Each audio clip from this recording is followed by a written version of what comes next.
Question number 18. ഇത് applications of integrals എന്ന് പറയുന്ന ചാപ്റ്ററിലെ ക്വസ്റ്റ്യൻ ആണ്. പക്ഷെ എന്നിരുന്നാലും കോണിക് സെക്ഷൻസിനകത്തെ കോൺസെപ്റ്റുകളും കൂടി നമുക്ക് ഇതിനകത്ത് അപ്ലൈ ചെയ്തേ മതിയാകും. എന്തായാലും എന്താ ക്വസ്റ്റ്യൻ എന്താ? The area of the region inside the circle. നമുക്കൊരു സർക്കിൾ തന്നിരിക്കുന്നു, സർക്കിളിനുള്ളിലായിട്ട് വരുന്ന area but outside the parabola. അപ്പോൾ ആ പാരബോളയ്ക്ക് പുറത്തുള്ളതും സർക്കിളിനുള്ളിലുള്ളതുമായിട്ടുള്ള ഏരിയ ആണ് നമുക്ക് വേണ്ടത്. ഓക്കെ, അപ്പോൾ നമുക്കറിയാം ഈ ഏരിയ കാൽക്കുലേറ്റ് ചെയ്യണമെങ്കിൽ ഡെഫിനറ്റ്ലി നമുക്ക് ആ റീജിയൺ ഒന്ന് കൃത്യമായിട്ട് ഐഡൻറ്റിഫൈ ചെയ്തേ മതിയാകൂ. അപ്പോൾ ജസ്റ്റ് നമുക്കതൊന്ന് വരച്ചു നോക്കിയാലോ? യെസ്, അപ്പോൾ ഞാൻ ആദ്യം ആ സർക്കിൾ വരയ്ക്കാം.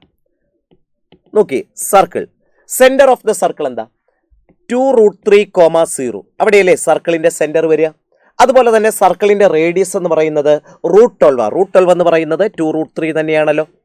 അപ്പോൾ 2√3,0 സെൻറ്റർ ആയിട്ടും റേഡിയസ് 2√3 ആയിട്ടും വരുന്ന സർക്കിളാണ്. അപ്പോൾ ഈ സർക്കിൾ നമുക്ക് വരച്ചാൽ എങ്ങനെയാ വരിക? അത് ഉറപ്പായിട്ടും വൈ ആക്സിസിനെ ടച്ച് ചെയ്തു പോകുന്ന സർക്കിൾ ആയിരിക്കും അല്ലേ? അപ്പൊ സർക്കിളിന്റെ സെന്റർ എന്ന് പറയുന്നത് ഏത് പോയിന്റാ? 2√3,0. അതുപോലെ തന്നെ ഈ സർക്കിളിന്റെ റേഡിയസ് എന്ന് പറയുന്നത് അതും 2√3 ആണ്. അപ്പൊ അതുകൊണ്ട് ഒറിജിനിൽ വൈ ആക്സിസിനെ ടച്ച് ചെയ്യുന്ന സർക്കിൾ ആയിരിക്കും എന്നുള്ളതിന് ഡൗട്ടില്ല. ഓക്കെ ആണല്ലോ? യെസ്. ഇനി നമുക്ക് ആ പാരബോളയും കൂടെ വരയ്ക്കാം. പാരബോള എന്താ പറഞ്ഞിരിക്കുന്നത്? y² = 2√3x. ഇതല്ലേ തന്നിരിക്കുന്ന പാരബോള. അപ്പൊ ഈ പാരബോളയുടെ ഫോം നമുക്കറിയാം, y² = 4x ഫോമാണ്. ദാ ഇങ്ങനെയാണ് ശരിക്കും ആ പാരബോള വരുന്നത്. പക്ഷെ ഇവിടെ ഞാൻ ആ പാരബോള വരയ്ക്കുമ്പോൾ നമുക്കൊരു ഡൗട്ടുണ്ട് അല്ലേ? അത് ദാ ഇങ്ങനെയാണോ വരിക അതോ ദാ ഇങ്ങനെയാണോ ഈ പാരബോള വരിക? ശരിയല്ലേ? നമുക്കിതിൻ്റെ കൃത്യമായിട്ടുള്ള ഗ്രാഫോ കാര്യങ്ങളോ ഒന്നും അറിയില്ലല്ലോ അല്ലേ? അപ്പോൾ അതുകൊണ്ട് ഇത് വരയ്ക്കുമ്പോൾ ഈ ഏത് രൂപത്തിലാണ് വരുന്നത് എന്ന് നമുക്കറിയില്ല. അപ്പോൾ അത് ഉറപ്പിക്കാനായിട്ട് ഒരു കാര്യം ചെയ്താൽ പോരെ, ഈ രണ്ട് കർവുകളും കൂടി നമുക്കൊന്ന് സോൾവ് ചെയ്ത് നോക്കാം. അപ്പോൾ ഈ രണ്ട് കർവുകളും കൂടെ സോൾവ് ചെയ്താലേ ഇവിടെ ഒന്നാമത്തെ കർവ് എന്ന് പറയുന്നത് സർക്കിളാണ്, രണ്ടാമത്തെ കർവ് എന്ന് പറയുന്നത് പാരബോളയാണ്. നമുക്കൊരു കാര്യം ചെയ്യാം, ആ പാരബോളയിൽ നിന്ന് y² എടുത്ത് സർക്കിളിൻ്റെ ഇക്വേഷൻ ഇട്ട് കൊടുക്കാം. അപ്പോൾ സോൾവ് ചെയ്യുന്നു, ഈ രണ്ട് ഇക്വേഷൻസും കൂടി സോൾവ് ചെയ്യുന്നു. അപ്പോൾ സർക്കിളിൻ്റെ ഇക്വേഷനകത്തേക്ക് y² മാറ്റിയിട്ട് പരാബോളയുടെ ഇക്വേഷനകത്തെ y², അതെന്താ 2√3x, ഇത് നമ്മൾ കൊടുത്തു. = 12 എന്നല്ലേ വരിക. അതായത് a - b (² വെച്ച് എക്സ്പാൻഡ് ചെയ്താൽ a² - 2ab + b² + 2√3x = 12 എന്ന് കിട്ടും. 12 രണ്ട് സൈഡിൽ നിന്ന് ക്യാൻസൽ ചെയ്യാം. അപ്പോൾ ഇവിടെ എനിക്ക് x² - 2√3x = 0 എന്ന് കിട്ടും. എക്സ് കോമൺ എടുത്താൽ x - 2√3 = 0 എന്ന് കിട്ടും അല്ലേ? അപ്പോൾ ഇവിടെ നിന്ന് x0 or 2√3 എന്നല്ലേ കിട്ടുന്നത്. അപ്പോൾ ഈ രണ്ട് കർവുകളും രണ്ട് പോയിന്റുകളിൽ ഇന്റർസെക്റ്റ് ചെയ്യുന്നുണ്ട്. അപ്പോൾ അങ്ങനെയാണെങ്കിൽ നമുക്ക് അതിൻ്റെ പരാബോള എങ്ങനെയാണ് വരയ്ക്കേണ്ടതെന്ന് ഇപ്പോൾ അറിയാം. പരാബോള നമുക്ക് ഇങ്ങനെ വരയ്ക്കാം അല്ലേ? യെസ്. പക്ഷേ ഒരു കാര്യം കൂടെ നമ്മളിവിടെ ശ്രദ്ധിക്കേണ്ടതുണ്ട്. ഈ പരാബോള ആ സർക്കിളിനെ ഇന്റർസെക്റ്റ് ചെയ്യുന്ന പോയിന്റുകൾ അത് ഏതൊക്കെയാണെന്നാണ് പറഞ്ഞിരിക്കുന്നത്? ഒന്ന് 0, മറ്റത് 2√3. അപ്പോൾ നോക്കിയേ, ആ സർക്കിളിൻ്റെ സെൻറ്ററിന് നേരെ തന്നെയാണ് അല്ലേ? സർക്കിളിൻ്റെ സെൻറ്ററിന് നേരെ തന്നെയാണ് ആ പരാബോള സർക്കിളിനെ എന്ത് ചെയ്യുന്നത്? കട്ട് ചെയ്യുന്നത്. അപ്പോൾ ഇത് മനസ്സിലായല്ലോ? യെസ്. അപ്പോൾ നോക്കിയേ മക്കളെ, ഒരു സർക്കിൾ തന്നിട്ടുണ്ട്, ഒരു പരാബോള തന്നിട്ടുണ്ട്. നമുക്ക് വേണ്ടത് ഏത് റീജിയൻ്റെ ഏരിയ? സർക്കിളിന് ഇൻസൈഡിൽ എന്നാൽ പാരബോളയ്ക്ക് ഔട്ട്സൈഡിൽ വരുന്ന റീജിയൻ്റെ ഏരിയ ആണ് വേണ്ടത്. അപ്പോൾ അതുകൊണ്ട് നമ്മൾ ആദ്യം ഗ്രാഫ് വരയ്ക്കുന്നു. ആദ്യം സർക്കിൾ വരച്ചു. സർക്കിൾ എന്ന് പറഞ്ഞാൽ സെൻറ്റർ 2√3,0 റേഡിയസ് 2√3 വരുന്ന സർക്കിളാണ്. ആ റേഡിയസ് 2√3 തന്നെ ആയതുകൊണ്ട് തന്നെ സർക്കിള് ഉറപ്പായിട്ടും നമ്മുടെ വൈ ആക്സിസിനെ ഒറിജിനിൽ ടച്ച് ചെയ്തായിരിക്കും പോവുക. ഇനി നമ്മൾ പാരബോള വരച്ചു. പക്ഷേ ആ പാരബോള വരച്ചപ്പോൾ നമുക്കൊരു ഡൗട്ട് ഉണ്ടായിരുന്നു അല്ലേ? ആ പാരബോള സർക്കിളിനെ ഇന്റർസെക്റ്റ് ചെയ്യുന്നതാണോ അതോ അല്ലാത്തതാണോ? അപ്പോൾ അതറിയാനായിട്ട് നമ്മളൊരു കാര്യം ചെയ്തു, സർക്കിളിൻ്റെ ഇക്വേഷനും അതുപോലെ തന്നെ പാരബോളയുടെ ഇക്വേഷനും തമ്മിൽ സോൾവ് ചെയ്തു. സോൾവ് ചെയ്തപ്പോൾ 2 പോയിന്റ്സ് കിട്ടി. അപ്പോൾ രണ്ടിടത്ത് ഇന്റർസെക്റ്റ് ചെയ്യുന്നു. മാത്രമല്ല ഒരു കാര്യം കൂടെ നമ്മുടെ ശ്രദ്ധയിൽപ്പെട്ടത്, ഈ സർക്കിളും പാരബോളയും കൂടെ ഇന്റർസെക്റ്റ് ചെയ്യുന്നത് എവിടെയാ? സർക്കിളിൻ്റെ സെന്ററിന് നേരെയാ അല്ലേ? യെസ്. അപ്പോൾ അങ്ങനെയാണെങ്കിൽ നമുക്ക് സർക്കിളിന് ഉള്ളിലായിട്ട് പരാബോളയ്ക്ക് പുറത്തായിട്ടുള്ള റീജിയൻ എന്ന് പറഞ്ഞാൽ ഇതല്ലേ വരിക? ഇവിടെയുമുണ്ട്, താഴെയുമുണ്ട് അല്ലേ.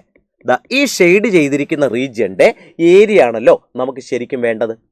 ആ ഷെയ്ഡ് ചെയ്തിരിക്കുന്ന റീജിയന്റെ ഏരിയ വേണമെങ്കിൽ നമ്മൾ എക്സ് ആക്സസിന് മുകളിലുള്ള ഏരിയ എടുത്തിട്ട് എന്ത് ചെയ്താൽ മതി, 2 ടൈംസ് അല്ലെ, ഡബിൾ ആക്കിയാൽ മതി. കാരണം സിമെട്രിക് ഫിഗേഴ്സ് ആണ്. സർക്കിൾ ആണെങ്കിലും പരാബിളയാണെങ്കിലും എക്സ് ആക്സസിന് സിമെട്രിക്കലാണ്. എക്സ് ആക്സസിന് മുകളിലും താഴെയും ഒരുപോലെയാണ് ഷേപ്പ്. അപ്പോൾ അതുകൊണ്ട് തന്നെ ഏതെങ്കിലും ഒരു ഏരിയ കണ്ടുപിടിച്ച് അതിന്റെ ഡബിൾ എടുത്താൽ മതി. അപ്പോൾ നമുക്ക് ആ ഏരിയ ഒന്ന് കണ്ടുപിടിച്ചാലോ. Area is equal to 2 into area above the X axis. ശരിയാണല്ലോ. ഇസ് ഈക്വൽ ടു 2 into എനിക്ക് എക്സ് ആക്സിസിന് എബവ് ഉള്ള ഏരിയ വേണം. അതായത് ആ ഷെയ്ഡ് ചെയ്തിരിക്കുന്ന പോർഷൻ്റെ ഏരിയ വേണം. ആ ഷെയ്ഡ് ചെയ്തിരിക്കുന്ന പോർഷൻ്റെ ഏരിയ കണ്ടുപിടിക്കാനേ ഞാനൊരു കാര്യം ചെയ്താലോ. ആ സർക്കിളിൻ്റെ ക്വാർട്ടറിൻ്റെ ഏരിയ, ഇത് സർക്കിളിൻ്റെ 4/1 ഭാഗം അല്ലേ, ക്വാർട്ടർ ഓഫ് എ സർക്കിൾ. അതിൽ നിന്നും എന്ത് സബ്ട്രാക്ട് ചെയ്താൽ മതിയാകും? ആ പരാബിളയ്ക്ക് താഴെയുള്ള, അതായത് പരാബിളയും എക്സ് ആക്സിസുമായിട്ടുള്ള ഏരിയ സബ്ട്രാക്ട് ചെയ്താൽ പോരെ. അപ്പോൾ ആ സർക്കിളിൻ്റെ ക്വാർട്ടർ, ആ ക്വാർട്ടർ ഏരിയയിൽ നിന്നും എന്ത് സബ്ട്രാക്ട് ചെയ്താൽ മതി? ഞാൻ ആ റെഡ് കളറിൽ മാർക്ക് ചെയ്തിരിക്കുന്ന ഏരിയ സബ്ട്രാക്ട് ചെയ്താൽ എനിക്ക് ആ റിക്വയർഡ് റീജിയന്റെ ഏരിയ കിട്ടും. ഉറപ്പല്ലേ മക്കളെ? ഒന്നുകൂടെ ഒന്ന് മനസ്സിലാക്കി നോക്കിയേ അല്ലേ. യെസ്. അപ്പം ഞാൻ അതാ ചെയ്യാൻ പോകുന്നത്. സർക്കിളിന്റെ ക്വാർട്ടറിന്റെ ഏരിയ, സർക്കിളിന്റെ ഏരിയ എത്രയാ? πr² ആണ്. അപ്പോൾ അതിന്റെ 4/1 എന്ന് പറയുന്നത് πr² എത്രയാ? 4 ആണ്. അപ്പൊ സർക്കിളിന്റെ 4/1 ഏരിയ πr²/4 മൈനസ് ഇനി എന്താ വേണ്ടത്? ഞാൻ ആ റെഡ് കളറിൽ ഷെയ്ഡ് ചെയ്ത് വെച്ചിരിക്കുന്ന ഏരിയ സബ്ട്രാക്ട് ചെയ്യണം. റെഡ് കളറിൽ ഷെയ്ഡ് ചെയ്ത് വെച്ചിരിക്കുന്ന ഏരിയ നോക്കിയേ, 0 മുതൽ 2√3 വരെ അല്ലെ എക്സ് ആക്സിസിൽ എക്സ്റ്റെൻഡ് ചെയ്തിരിക്കുന്നു. അപ്പൊ അങ്ങനെയാണെങ്കിൽ 0 മുതൽ 2√3 വരെ ആ പരാബിളയിൽ നിന്നുള്ള വൈയെ എന്ത് ചെയ്താൽ മതി? ഇന്റഗ്രേറ്റ് ചെയ്താൽ പോരെ. അപ്പൊ എനിക്ക് ആ റെഡ് കളറിൽ മാർക്ക് ചെയ്തിരിക്കുന്ന ഏരിയ കിട്ടും. അപ്പൊ ഇന്റഗ്രൽ 0 to 2√3. പരാബിളയുടെ ഇക്വേഷനിൽ നിന്നും y എടുക്കുക. പരാബിളയുടെ ഇക്വേഷൻ എന്താ? y² is equal to 2√3x എന്നാണ്. അപ്പോൾ y എന്ന് പറയുന്നത്, അപ്പോൾ ഞാൻ y dx എന്ന് ആദ്യം അങ്ങ് എഴുതാം, is equal to 2 into pi into എന്താ r², സർക്കിളിന്റെ റേഡിയസിന്റെ സ്ക്വയർ 12 അല്ലേ. അപ്പോൾ pi into 12 divided by 4 minus integral 0 to 2√3. y നോക്കി, ഇത് റൂട്ട് എടുക്കണം അല്ലെ. y റൂട്ട് എടുക്കുമ്പോൾ എന്താ കിട്ടേ? 2√3യുടെ റൂട്ട്. അപ്പോൾ റൂട്ട് ഓഫ് 2√3 ഇൻറ്റു എക്സിൻ്റെ റൂട്ട്, ഇതാണല്ലോ, ഇൻറ്റു ഡി എക്സ്. അപ്പോൾ ഇനി ഇൻ്റഗ്രേറ്റ് ചെയ്യാം. 2 ഇൻറ്റു, അപ്പോൾ ഇവിടെ ഇത് 3π എന്ന് കിട്ടും. ശരിയല്ലേ. മൈനസ് റൂട്ട് ഓഫ് 2√3 കോൺസ്റ്റൻ്റ് ആണ്, അതിനെ ഞാൻ ഇൻ്റഗ്രലിന് പുറത്തെടുത്തു, ഇൻറ്റു റൂട്ട് എക്സിൻ്റെ ഇൻ്റഗ്രലാണ് വേണ്ടത്. എന്താ റൂട്ട് എക്സിൻ്റെ ഇൻ്റഗ്രൽ? 2/3 x⁻³ 3/2. അവിടെ ഓവർ ദ ലിമിറ്റ് 0 to 2√3 ആണ്, which is equal to 2 into 3π minus അല്ലെ root of 2√3 into 2/3 into upper limit minus lower limit. Upper limit ആയ 2√3 കൊടുക്കുമ്പോൾ നോക്കിയേ, 2√3 റേസ് ടു 3/2. 2√3 raise to 3/2. നിങ്ങൾക്കറിയാം റേസ് ടു 3/2 എന്ന് പറഞ്ഞാൽ റൂട്ട് എടുത്തിട്ട് ക്യൂബ് എടുക്കണമെന്നല്ലേ. അപ്പൊ 2√3യുടെ റേസ് ടു 3/2 എന്ന് പറഞ്ഞാൽ 2√3യുടെ റൂട്ട് എടുത്തിട്ട് പിന്നെ അതിന്റെ ക്യൂബ് എടുക്കണം. ശരിയല്ലേ. മൈനസ് ലോവർ ലിമിറ്റ് ആയി 0 കൊടുത്താൽ അത് കംപ്ലീറ്റ് 0 ആകും, എഴുതേണ്ട കാര്യമില്ലല്ലോ. Yes. Is equal to 2 into അല്ലെ 3π മൈനസ് 2/3 ഇൻറ്റു നോക്കി റൂട്ട് 2√3 ഇൻറ്റു റൂട്ട് 2√3യുടെ ക്യൂബ്, അതായത് റൂട്ട് ഓഫ് 2√3 റേസ് ടു 4 എന്നല്ലേ കിട്ടുന്നത്. Is equal to 2 into 3π minus 2/3 into എന്താ റൂട്ട് 2√3യുടെ റേസ് ടു 4.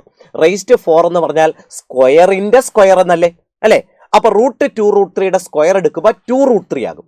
ആ 2√3യുടെ സ്ക്വയർ വീണ്ടും എടുത്താൽ അതെന്താ 12 ആയിട്ട് മാറത്തില്ലേ. അപ്പൊ ഇൻറ്റു 12 എന്ന് കിട്ടും. കണ്ടോ, അതായത് 2 ടൈംസ് 3π മൈനസ് 8 എന്നാണ് കിട്ടുന്നത് അല്ലേ. ബ്രാക്കറ്റ് ഓപ്പൺ ചെയ്താലോ ഇത് 6π മൈനസ് 16 എന്ന് കിട്ടും.